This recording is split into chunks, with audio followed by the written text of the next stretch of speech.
ഏവർക്കും ഹൃദ്യമായ സ്വാഗതം. എൻ്റെ ചാനൽ ആദ്യമായാണ് കാണുന്നതെങ്കിൽ സബ്സ്ക്രൈബ് ചെയ്യാൻ മറക്കരുത്. ഈ അറിവുകൾ മറ്റുള്ളവരിലേക്ക് എത്തിക്കാൻ ഷെയർ ചെയ്യുക. നമ്മുടെ ചിന്തകളാണ് നമ്മെ പല വിധത്തിലേക്ക് നയിക്കുന്നത്. ചിന്തകൾ ശരിയായ രൂപത്തിലാണെങ്കിൽ ചിന്താഗതികളും ശരിയായ രൂപത്തിൽ രൂപാന്തരപ്പെടും. അവിടെയാണ് ചിന്തകളെ ശരിയാക്കുന്ന രൂപത്തിലേക്ക് മാറ്റപ്പെടുന്ന ആത്മീയതയുടെ പ്രസക്തി മനസ്സിലാക്കേണ്ടത്. സ്നേഹത്തിൻ്റെ ശക്തി ഭയത്തിൻ്റെ ശക്തിയേക്കാൾ എത്രയോ 10 മടങ്ങ് വലുതാണ്.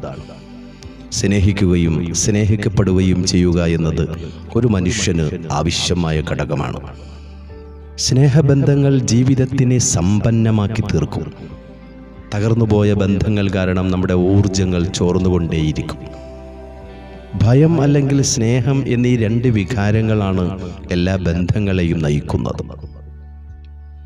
ഒരിക്കലും ഭയത്തോടെയല്ല നമ്മൾ ആരും ഇവിടെ ജനിച്ചു വീഴുന്നത്. കുട്ടിക്കാലത്ത് നമുക്കുണ്ടായിരുന്ന ഭയങ്ങൾ 2 ആയിരുന്നു. ഒന്ന് വീഴുമ്പോഴുള്ള ഭയവും മറ്റൊന്ന് വലിയ ശബ്ദങ്ങൾ കേൾക്കുമ്പോഴുള്ള ഭയവുമായിരുന്നു.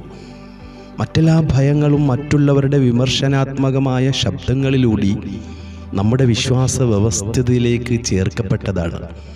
നമ്മൾ പുറമേ നിന്ന് അത്തരം ഭയങ്ങളെ, ശബ്ദങ്ങളെ വിശ്വസിക്കുവാൻ തുടങ്ങുകയും മറ്റുള്ളവർ നമ്മുടെ നിലനിൽപ്പിൻ്റെ ഭീഷണിയായി കാണുകയും ചെയ്തതാണ് ഭയത്തിൻ്റെ കാരണം. ഭയത്താൽ നയിക്കപ്പെടുന്ന ബന്ധങ്ങൾ സമ്മർദ്ദത്തിൻ്റെ ഉറവിടങ്ങളാണെങ്കിൽ, സ്നേഹത്തിനെ അടിസ്ഥാനപ്പെടുത്തിയുള്ള ബന്ധങ്ങൾ നമ്മുടെ ജീവിതത്തിൽ വല്ലാത്തൊരു അഭിനിവേശവും ഒരു പോസിറ്റീവ് എനർജിയുമായിരിക്കും. സ്നേഹം പ്രചോദനമാകുമ്പോൾ ബന്ധങ്ങൾ വളർത്താനുള്ള ആ ഒരു ശ്രമം വല്ലാത്തൊരു സന്തോഷത്തിൻ്റെ അന്തരീക്ഷത്തെ നമുക്ക് സമ്മാനിക്കും. ബന്ധങ്ങൾ വളർത്തണമെങ്കിൽ സ്നേഹത്തോടെയാകണം. നമുക്ക് നൽകപ്പെട്ട എല്ലാത്തിലും നന്ദിയുള്ളവരാവുക. നന്ദി മാത്രമാണ് സംതൃപ്തമായ ജീവിതത്തിൻ്റെ എളുപ്പവഴി.